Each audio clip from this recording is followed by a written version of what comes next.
quiet. Oh, Deconverted Man here. It's late at night, but the mood is right.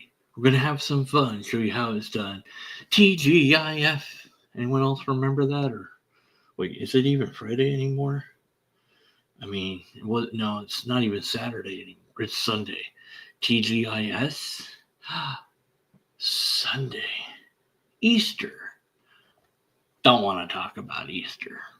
I do want to talk about logic, though.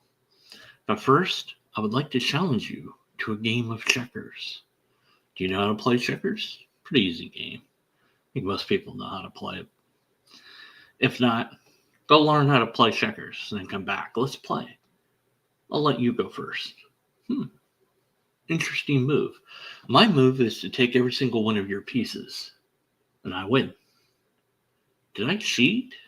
I cheated? Well, who decided that I cheated? It's just your opinion that I cheated. I mean, think about it. Who made the rules of checkers? People did. And people could decide that that's not how to play checkers. We could decide that the way to play checkers is that I get to take all the pieces and win. Only I get to do that. Nobody else gets to do that. No? Nobody will agree with that rule. I'll be the only one that wants that rule. Maybe other people will want that rule. Well, no, it should be that both people, whoever goes first, can make that move and take all the pieces and win. Not a very fun game. Might as well flip a coin, and heads you win, tails I win, right? Wait, no, heads I win, tails I win. No, that also favored me. We want a fair game. We want a game where somebody can lose. And we want a game that has rules because, well, without rules, there isn't even a game.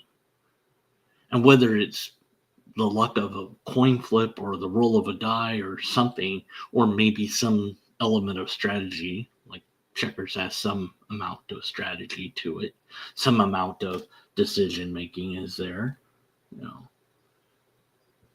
that when we go to play a game, we have to agree to play by the same rules.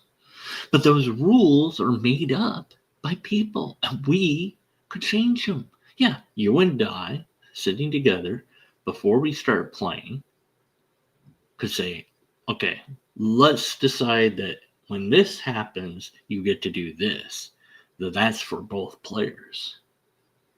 Ooh, that's a new thing. If you get on this spot, you get to get a king.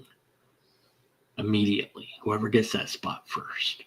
Whoever goes first has an advantage. Maybe that's not okay, but it doesn't matter. If we agree to it, then fine. But will other people want to play that version? Don't know. Some people will, some people won't. It might catch on, it might not catch on. But there's still an agreement to play by the rules, whatever those rules happen to be. Well, but tomorrow we could all decide that the rules of checkers is different. I doubt that we would. Just that we could doesn't mean that we will. But humans made the rules up at some point. Does that mean that when I break the rules, it's just your opinion that I broke the rules? No. Because there's a conventional standard of what the rules are that we're playing by. And most people, broadly speaking, a wide number of people, we don't know what that number is, but a lot of people would agree that this is how to play this game. And yes, all the people could agree tomorrow, but they won't, to play a different way. Doesn't mean that I'm not cheating. And in order for us to keep playing, we both have to not cheat. And if somebody does cheat, you don't want to play with that person anymore. And so you stop playing with them. And if they keep cheating, nobody will want to play with them. Even though the rules are made up by people, ultimately, it doesn't change the fact of how we treat cheaters. It doesn't change that we feel that cheating is inappropriate, is wrong, and must be punished in some way, shape, or form. Whether it's a small punishment or a big punishment depends on the game being played. And similar to checkers, we have laws that are created by people, and whether or not we can change the laws doesn't mean that they're suddenly magically nonsense. Well, officer, sure, I ran the red light, but it's just subjective. Who cares? It's just your opinion that that's wrong. Well, no, it's the law, and you're going to get a ticket, or something worse is going to happen to you because there's a consequence to breaking the rule.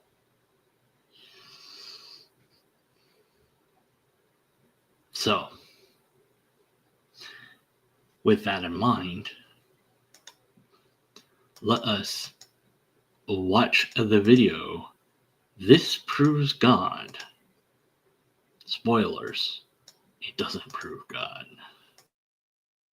Our sense of morality might be the strongest evidence for God. I came across a famous photo recently from the Vietnam War called Napalm Girl. It shows a 9-year-old girl screaming in pain after a napalm strike. A few years ago, I might have just shaken my head and said, "This is awful." But now I saw my daughter in her and I cried. I didn't need context or moral theory. I just knew this is wrong. And then there is the opposite end of that grief. Within us, we feel the depth of love, courage, sacrifice, and we say, "This is goodness." We say, "More of this."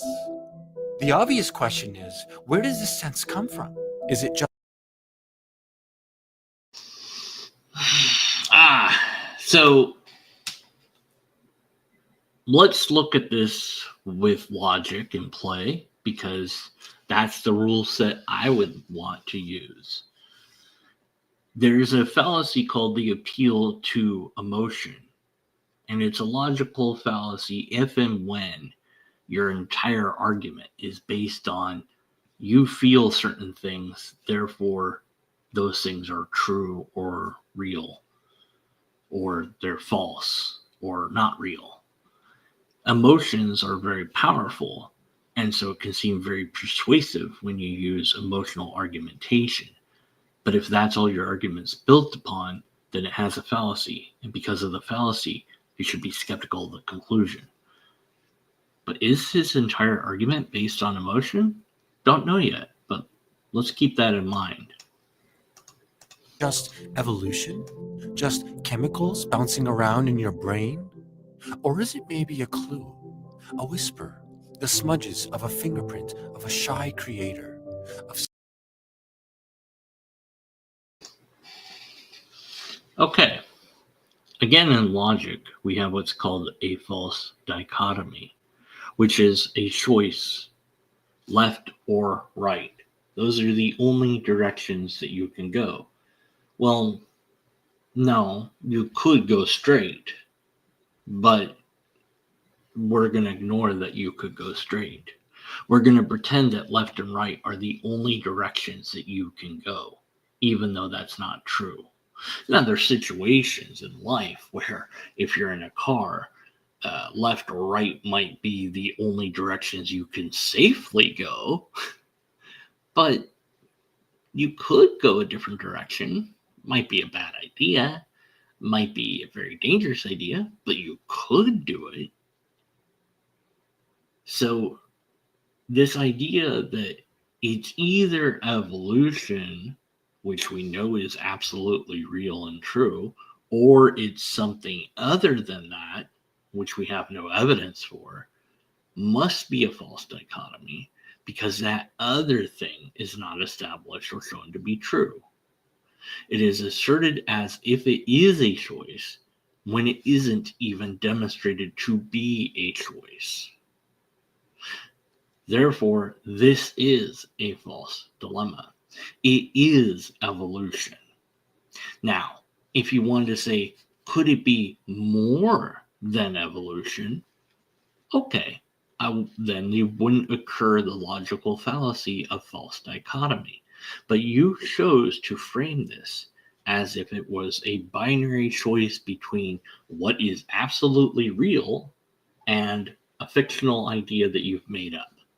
Well, I guess we have to choose the real thing because we can't choose the fictional idea. We know that evolution is real, therefore, the answer must be evolution. It can't be an or because there is no or here. It's only one choice. You've eliminated the other choice because of your false dichotomy. Something greater. Imagine you're walking through the forest just after the rain. The air is thick with the smell of wet earth. Something catches your eye. Between the yellow and orange leaves, something.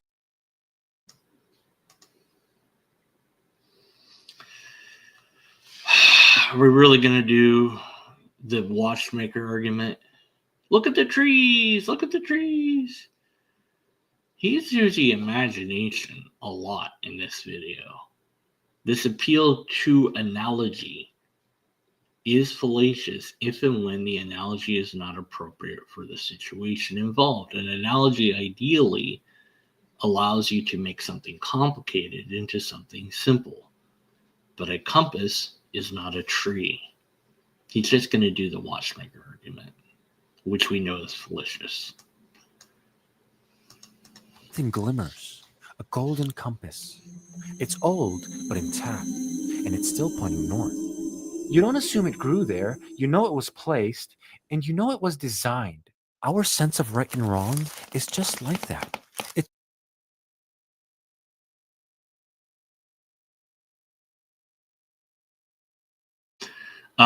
No, this is again a false analogy. Our intuition is nothing.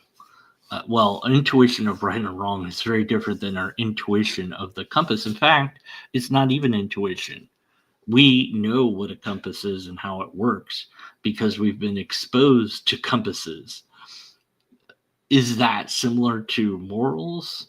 So we know what morals are because we've been exposed to morals, but you're saying that morals are something different. So the analogy just fails and breaks apart into nothingness. Well done. It's a compass pointing away from cruelty and towards righteousness.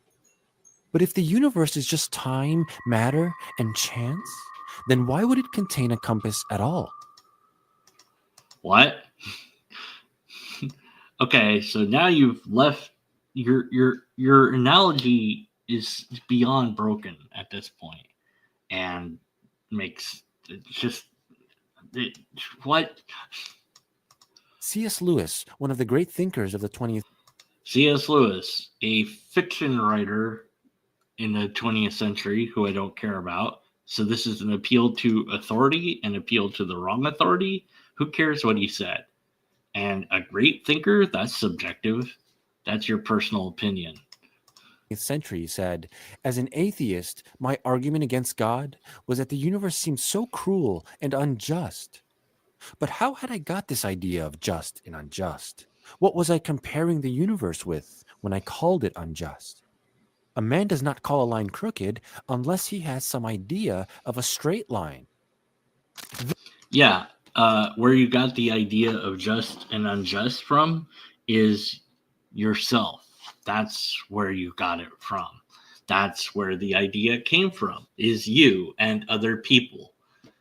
C.S. Lewis wrote books that weren't real. Why should I care what he said? Why should I believe that he was an atheist? I don't really know why I should. And I don't care what he said. That doesn't make it true. That you think he's very smart doesn't matter. This is not an argument. This is nothing but an appeal to a authority type figure, and they said something that I agree with. Therefore, what I said is right. I don't care. It doesn't matter. Hawkins, I'm not sure. Hawkins was like, nah, I don't believe in God. So there you go. Smarter guy, didn't believe in God. I win. This fact is so bewildering, so profound, that many great thinkers of history attribute this straight line as the imprint of God. Okay, what people interpret things as doesn't mean that that's the correct interpretation. So that's not an argument either. So you're not now performing logical fallacies, but what you're doing is not even providing an argument at this point. Obvious tell by an otherwise subtle creator. Even kids know what fairness is. They yell, "That's not fair," before they even learn to tie their shoes. Do they? Sometimes. But what are they? But they're basing that off of mimicry of what they think right and wrong or fair and unfair is, because they're surrounded by people who act in certain ways. They've gotten that idea from other people, not a, as you said, shy creator. But fairness is immaterial. It doesn't What? exist under a microscope. You can't weigh it, you can't touch it. And yet, we all believe in it. Wow. Equivocation, I guess? So, immaterial is a philosophical term that is applied to certain ideas that we have. And we should not mistake that sort of immaterial from the immaterial that the supernatural is proposed to be. That is a different type of immaterial in full. But if you wish to pretend that they are the same, great. Your immaterial is an object of the mind. The thing that you're calling immaterial is only called immaterial because it's in our brain and it's not out here. It's not that we cannot interact with it, and it cannot really interact with us because it's not that sort of thing. Fairness is a concept that exists in our brain and only in our brain. Fairness is a decision of how things are played out in a similar way that the decision of how things are played out in checkers is something that we've agreed upon, broadly speaking. And the fact that we could change how checkers works doesn't change the fact that we have to agree to rules at some point. And once we've agreed to those rules and we act in those rules, others will see us acting in those rules and mimic our rules. And then they will say, it's unfair if you break the rules. Some rules only apply to me, and some rules only apply to you. That's not fair. Well, yes, but you're younger. And so the reason why these rules apply to people that are younger is because of safety concerns. Now, as a young person, you might not understand that, but eventually you will grow up and you will learn why that is important and why that must apply. And you will also apply what you call unfair more than likely to your children, unless you have a better way. It is against the rules to go down to the basement, at least for you, but not for me, the adult. Why? The basement is very dangerous. The stairs aren't very well made. There's nails down there. There's things down there. I'm still cleaning it. I haven't stabilized the stairs. It's dark down there. It's weird down there. It's spooky. It's off limits until I make it safe for you. That might seem unfair, but as you get older, you'll understand that I'm trying to protect you. Now, once I have cleaned out that basement and made it safe, then you can go down there all you want. But for now, that rule applies, but it's not going to always apply. Oh, I guess it's just subjective, and it's just my personal opinion that I shouldn't go down the stairs because you decided that that was a rule. And so I can go down the stairs. And look, nothing happened to me when I went down the stairs. So why should I follow the rule then? It's an interesting idea. Well, if you continue to go down the stairs and nothing happens to you, then I guess the rule might be an error. But if you go down there and you get hurt, well, tough luck. I told you not to do it. I guess you have to live with the consequence now. Or would I be better as a parent to prevent them from going down the stairs on the chance that they might get hurt? Free will. Let them go down the stairs. Let them get hurt. Maybe they'll learn something. Of course, they might get killed, but free will. What are you going to do? Right? So,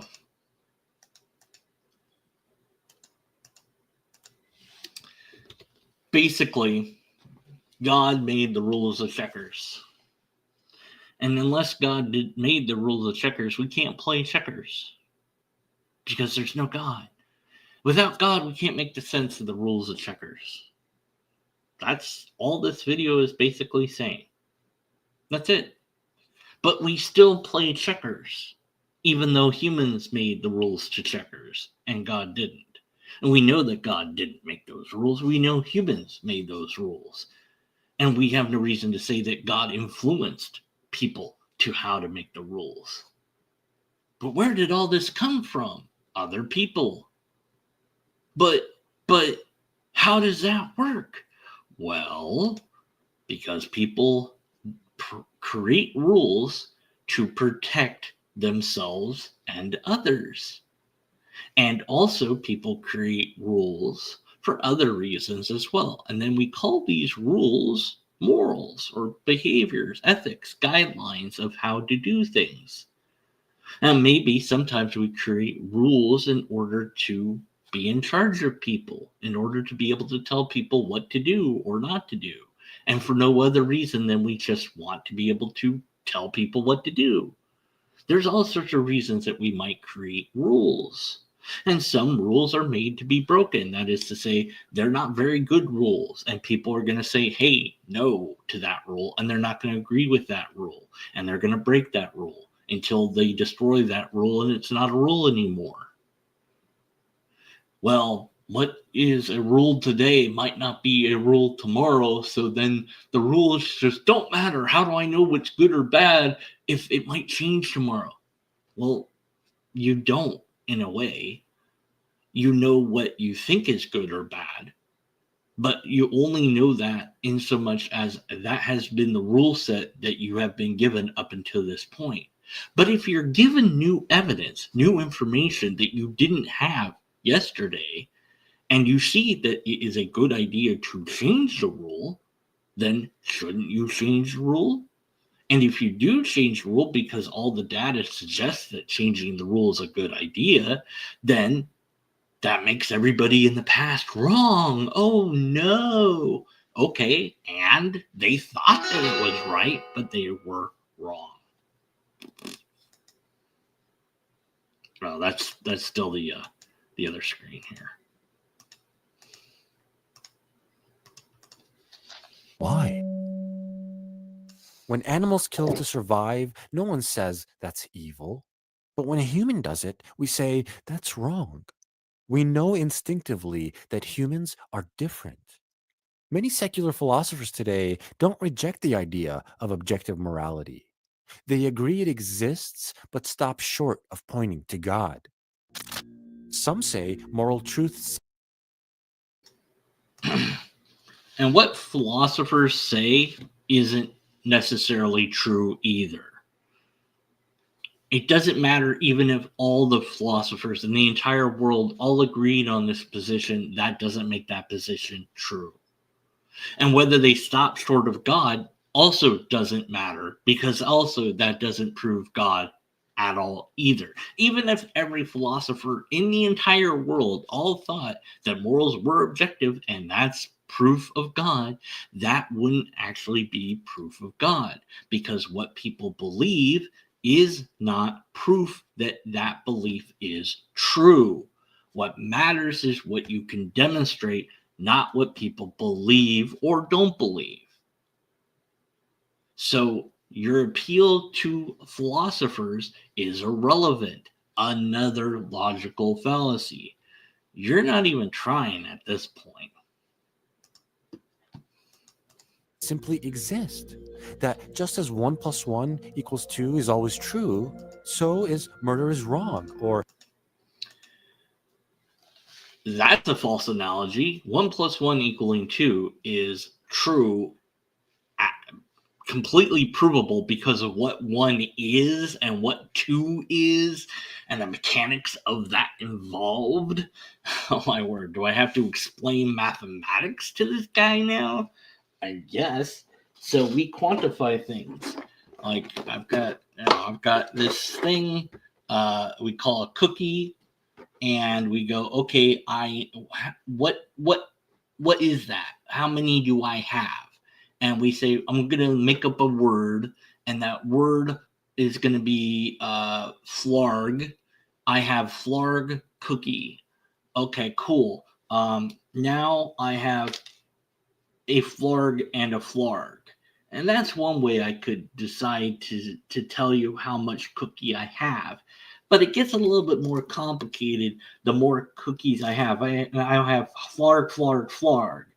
And it's kind of getting cumbersome. Maybe I'll make a new word up for when I have this many cookie, and it will be blarga blarg. Okay, so now this is blarga blarg, and this is flarg. So now I have a word for this many cookie, and I have a word for this many cookie, but I didn't have a word for this many cookie, and that's just how the cookie crumbles. Hold on. Oh, I gotta eat this cookie now. Be a skeptic, you get cookies. Cookies. Cookies. How many cookies do I have? But anyways, 1 + 1 = 2 is because that's how that works. But murder is wrong, is incorrect. Murder is illegal. That's what murder is. Murder is the unlawful taking of a life.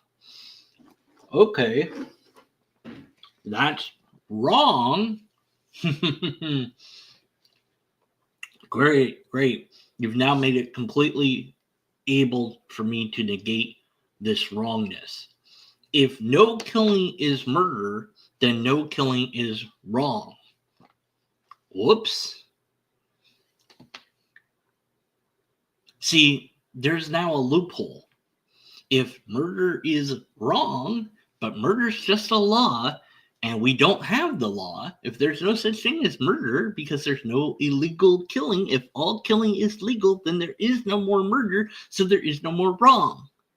Me killing you doesn't matter if it's not murder, because it's not wrong anymore. Whoops. And it only becomes wrong when we declare a certain type of killing as illegal. So if we declared killing of animals as illegal, that would be murder. And that would make killing animals wrong. And if we declared taking a carrot out of the ground as killing that is illegal, then it's murder. And now pulling a carrot out of the ground is murder, and no more carrots, because if you do it, you go to jail. How ridiculous and silly you are. It is illegal, not wrong. You're just getting your metaphors all screwed up. What you want to say is taking a life is wrong, not murder. Just leave murder out of the equation. Taking a life is wrong. Is it always wrong? Well, yes. Really? Oh. Oh, okay. Let's push that.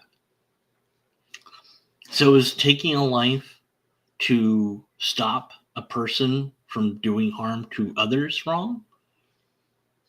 Well, it gets a little bit, we know this person has a weapon and they're going to cause harm with it. And the only way to stop them safely is to kill them. But that's wrong. So we should let them kill other people then? How does that work? But there are things that aren't as nicely put. Well, you have somebody that goes into a coma. If you harvest their organs, you could give those organs to people that need them and save their lives. Yeah, but unless they signed a thing that said that you can do that before they got that coma, you're not allowed to do that. Why? Because that's what we decided. Why did we decide that? Because we figured, hey, you might go into a coma and not want to have your organs harvested. Because the assumption is that you're in a coma and you want to come out of the coma. Not that you're in there, we just didn't set up the system that way. Organ donation's an opt-in, not an opt-out thing. And even if you did want your organs harvested and you had a living will, which then tells the people when to take you off life support or whatever, well, off of life support, you might still be alive in a coma for quite some time. So they have to wait for you to die before they can take your organs. And they're not going to hasten your demise because, again, that's not something that you told them that they can do. But if you did tell them that they could do that, well, but killing is wrong. So the fact that I told you to kill me under these conditions is still wrong, so we can't do it. Somebody on death row? Well, we can't have death row anymore because that's wrong. See? It's not so simple, is it? So is killing wrong? Sometimes, but not all the time. It depends on the situation, making it, what's that word when it's situational? There's another word for it. Subjective. That's the word. Oh. Or justice is good. But can principles of goodness really float in midair like that? Can you have laws without a lawgiver? Others say morality evolved, a trick to help us cooperate. But evolution only cares about what's useful, not what's right. Even when something is useful or benefits us, we still feel we ought not to do it.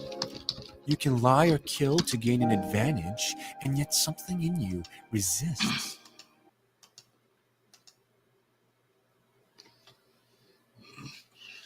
But not always.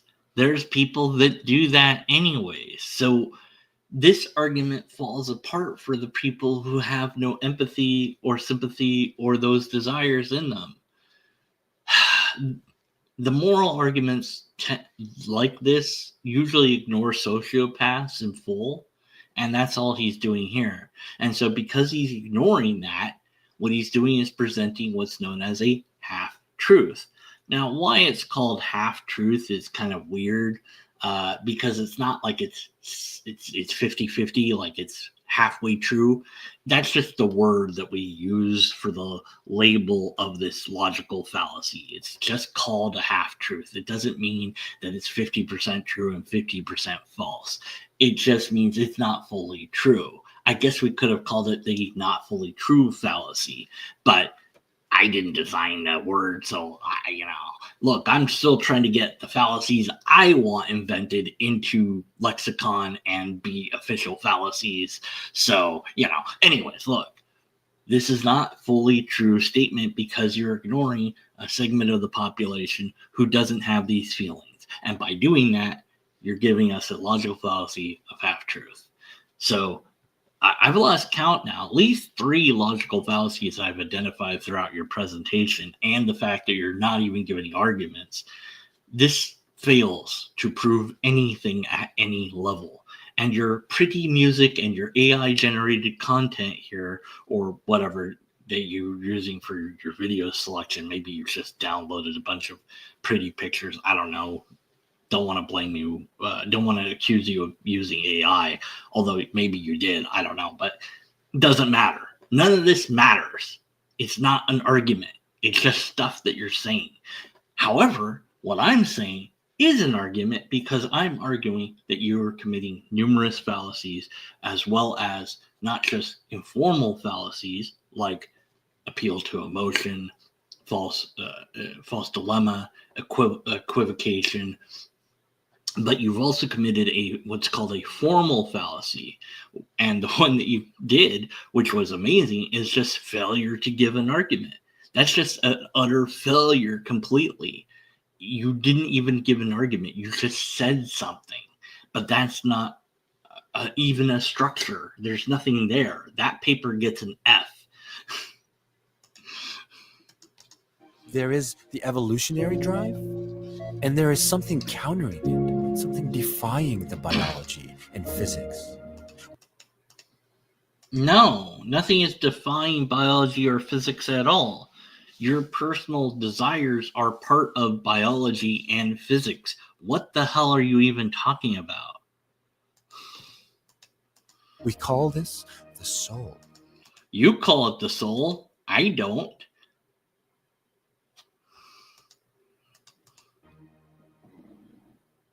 In 1979, legal scholar Arthur Leff wrote a famous essay in which he... I don't care. Who did what now?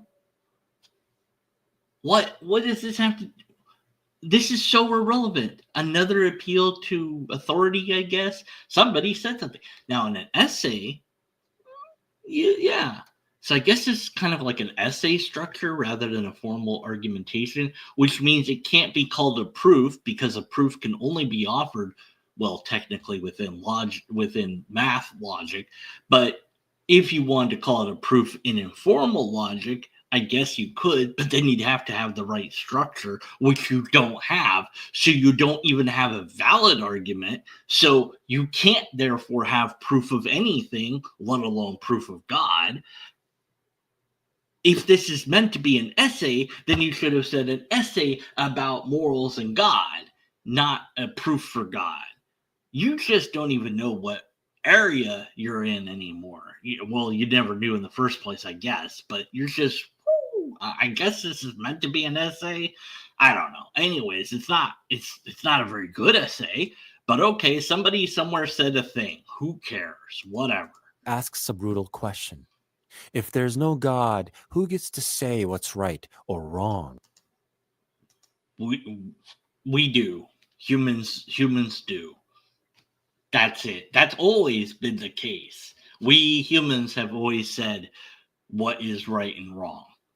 That's it. That's it. So this is just somebody saying an appeal to a consequence, I guess, because they're like, but if there's no God, then what? Like, yeah, if there's, I mean, that's whether there's a God or not, we still make up the rules, and we then make up the rules and then say God said those rules, and now you can't disobey those rules because God said them. I'm sure that won't lead to any problems ever. Oh, wait, it will? Oh, it will lead to all the problems all the time? Oh, oops. He wrote, "It looks as if we are all we have. Given what we know about ourselves and each other, this is an extraordinarily unappetizing prospect."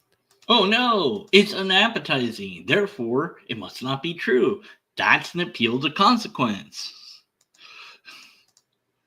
He concludes, God help us. Even Richard Dawkins, arguably the most vocal atheist alive, says he's horrified by the evils in the world. But how can you believe in evil without believing in good?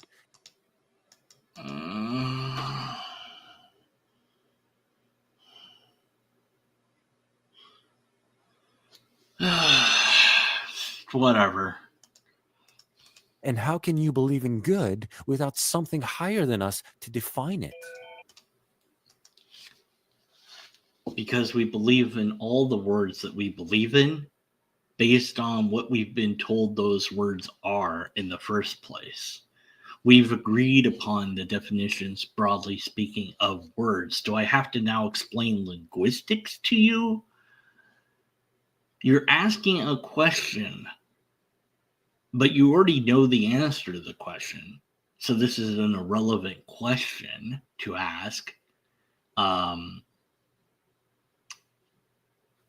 The thing that we call good or bad or evil or whatever the label is completely and wholly dependent upon what values we as individuals hold and what value as a collective group that we hold. And those values do change from person to person and from group to group, and definitely change from time to time. There is an inherent flawed structure of DCT, divine command theory, that you are proposing that we use instead. This is the idea that there is a God that has told us what to do or not to do, and that we must obey those things.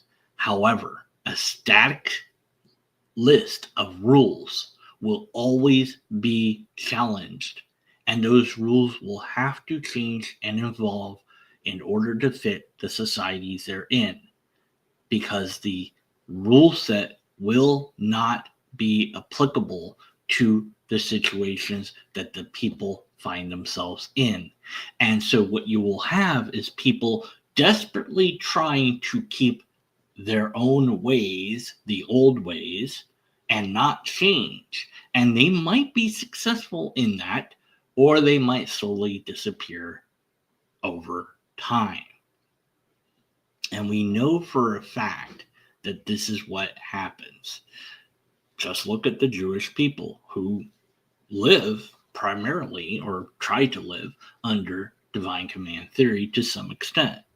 Now, they don't follow all the laws that they used to because the temple was taken away from them, which gives them a great excuse to not follow rules that we would disagree with, like stoning people to death, for example, even though that law was apparently given to them by God. But maybe it was just for that time period or something. And now that they don't have a temple, I guess God's fine with them not doing that anymore. I guess. I don't know how that works. At any rate, if they still had a temple and they still were doing that, I think that the rest of society would say, no, you guys are wrong.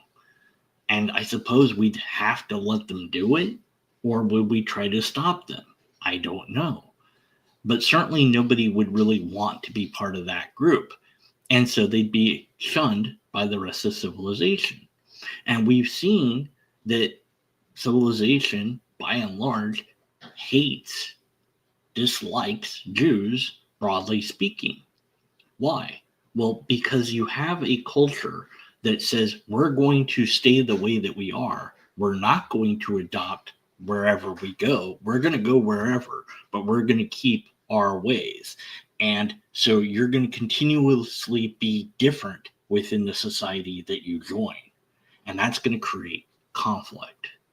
Whether that is right or wrong, well, I mean, it's just the way it is. Those people are going to say, hey, look, you need to adapt to us to some degree. You're not allowed to do that. And so then they're going to have to say, okay, we'll compromise on this. Okay, we can now accept that and we can work together. Fiddler on the Roof, fantastic film, fictional, but still does contain this idea of the ever-eroding traditional way. You have somebody, a man of faith, a man of devotion, a man tied to tradition that informs him who he is. Tradition tells us who we are. It doesn't matter who or why the tradition started. What matters is it helps us to know who we are. And so there's some value in maintaining that tradition. But as his daughters fall in love, he constantly challenges his tradition. Suddenly, the idea of a matchmaker is obsolete. Suddenly, other ideas become obsolete. However, it comes to a head with one daughter who wants to marry a non-Jew. But this is not a tradition he's willing to deny or give up. And so he says, she's not my daughter anymore. She's dead to me. And that kills him and her in a way. And I view that as wrong. And later you get the hint of maybe he still loves her, but he can't really say that. He can't say that he loves her. He can't say that, well, does he really accept the marriage? No, he can never accept that. Why? Because it's the rule that God gave him. God gave him a rule that he can't possibly follow because the rule doesn't apply anymore. The rule doesn't make sense anymore. It doesn't make sense that people can only marry within the faith. Although this is something that people will promote. You're only allowed to marry people in your own race or in your own faith. Why? Because that's the rule. Well, we're worried if white people marry brown people, then they'll have brown babies and then white won't be a thing anymore. Oh no, everybody will look similar. Well, no, not only is that not true, but when everybody looking similar the very thing that you want to happen? Like, don't you just want to hang out with people that are your color anyways? Isn't that the whole point of racism? I don't know. It doesn't make any damn sense to me. But at any rate, the static idea has to die. And so the community shrinks as a result. Judaism has only continued to exist because they have given up certain traditions in order to comply with society. A similar thing can be seen with Muslims. Many Muslims, when polled, want Sharia law. They absolutely want Sharia law, which scares the bleep out of me because Sharia law is bad. But they're willing to abide by the laws in the land that they live. For now, at any rate. Which is good that they're abiding by our laws, but bad that they would want the laws to favor them. And as an atheist, that would mean I would be screwed. I'd be either taxed or, well, more than likely killed for being an atheist under Sharia law. And also you can't be gay because they'd kill you. Throw you off a roof. But hey, that's been called to them to do by God. God told them, hey, kill gay people and kill people that aren't Muslim. Just kill them or tax them. But really, probably just kill them. It's just easier. That was given to them by God. Well, but no, that's not the real God. How do you know? Isn't that the problem with DCT? Is not only is it a static system that will make your community smaller and smaller and left behind as time goes on, but also that your version of what the rules are different than what their version of the rules are, and neither one of you is willing to compromise because you both believe that it came from God, and so you're going to fight each other until one of you is dead. And then the winner says, well, they didn't have the real God, and their God is now gone. Because once people stop believing in a God, that's it. We don't hear much about that God anymore, except as history. That God becomes myth. And your God is next. That's the reality. So the harder you cling to divine command theory, the harder you cling to what you think are objective morals, the faster you will be left behind as times change. And as your inability to adapt to society continues, you too will be left behind. And that is the consequence that is real and measurable and seen throughout history and time. So, if you want to cling to the false idea that objective morals exist, you haven't proven that. You haven't demonstrated it.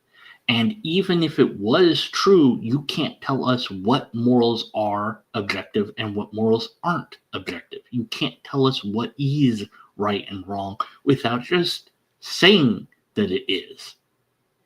You just declare that it is, and you then point to a book that agrees with you and say that God said it, but you can't demonstrate that God actually said that.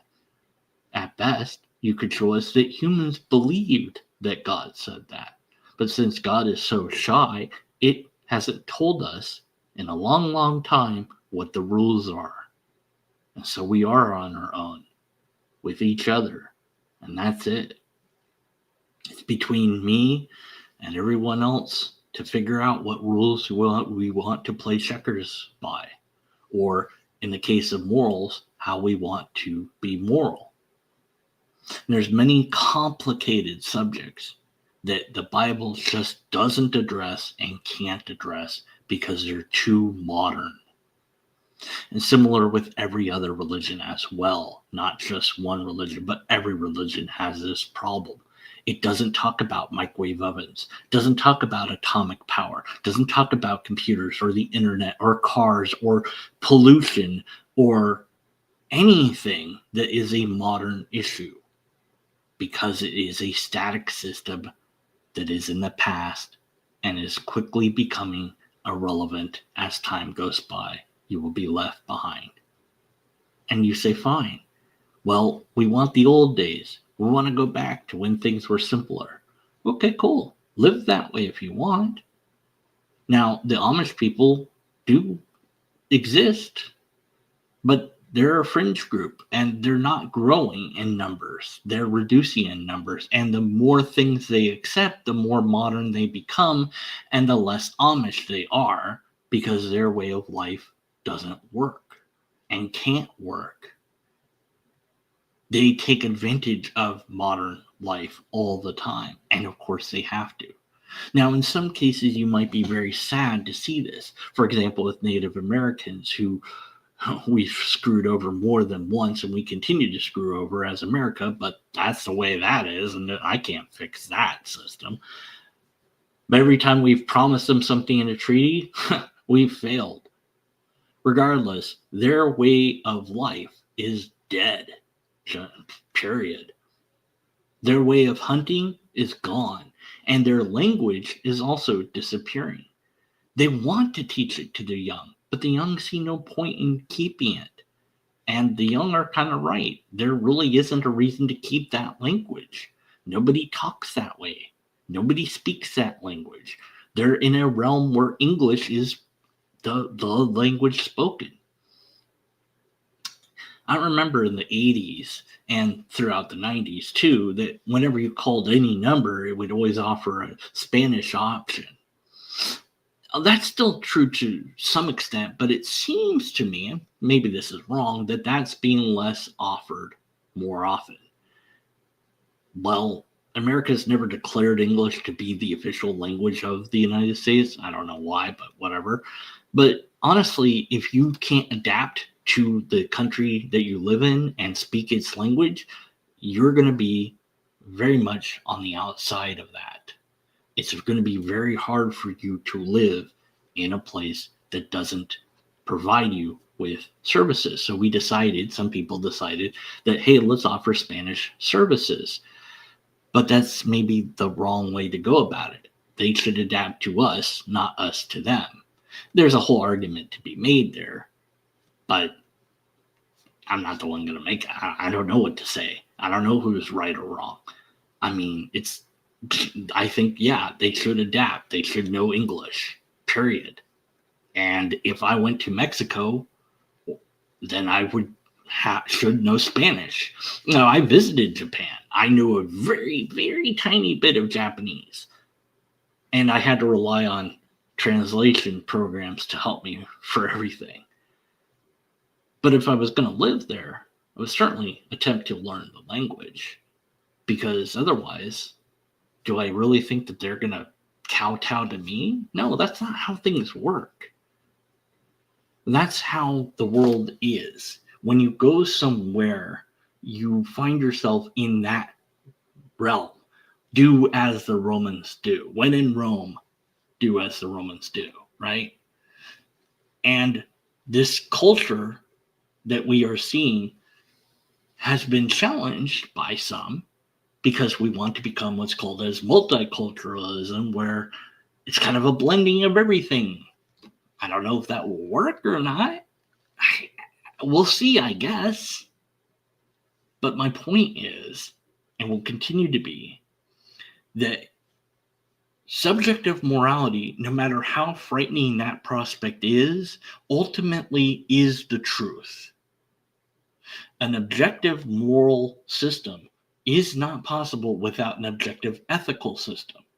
And you have not provided us with an objective ethical system because you have not given us a valid and sound argument.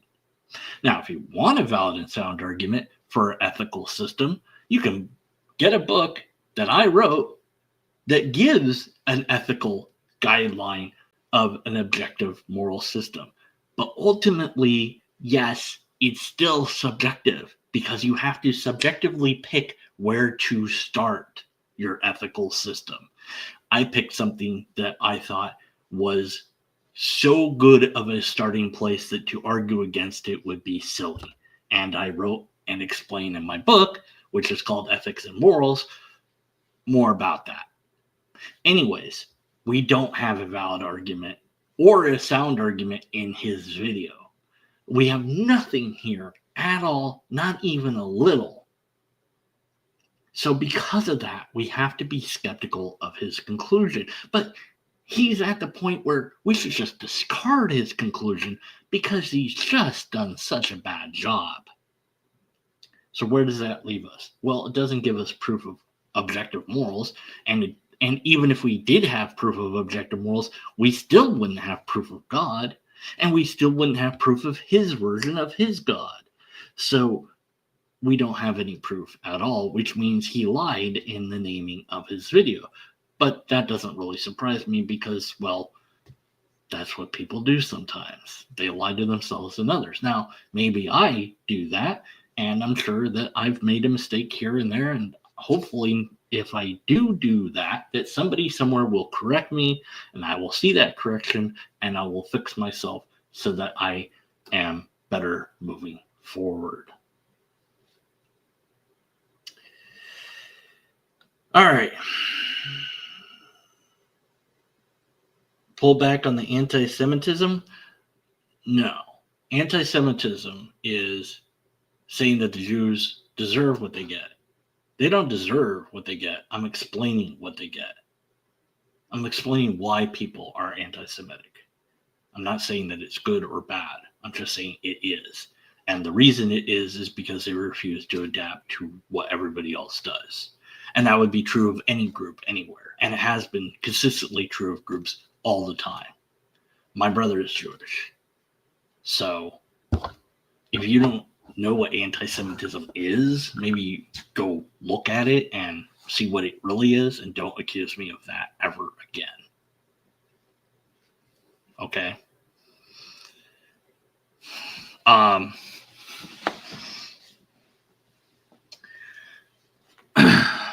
So, anyways, and that goes back to the other video that I covered, fact versus opinion, that Potholer had. It's saying, we don't know the difference between fact and opinion anymore. The facts I've outlined during this analysis are facts, and the opinions when I've offered them are opinions, and you need to be able to differentiate between the two. And if you have problems doing that, maybe you should learn informal logic, because without that, you're not going to be able to know when an argument is or isn't valid unless you just want to rely on what I'm telling you. And in this case, I'm telling you that this video doesn't have any logic to it. And I have one more comment in chat that I need to address, I guess, before I wrap up here. What do I think of the ontological argument for God? It's garbage. Like all arguments for God that I've encountered, it's full of logical fallacies and is garbage. So I don't really think much of any of the arguments. They're all on the F tier. Nobody has given me an argument that is valid and sound for God. And so I continue to be a skeptic, and you should be as well. Until next time, stay skeptical. And after next time, well, remain skeptical. Duh. Thanks for watching. Leave your comments and thoughts and stuff in the comments, and I'll deal with them maybe.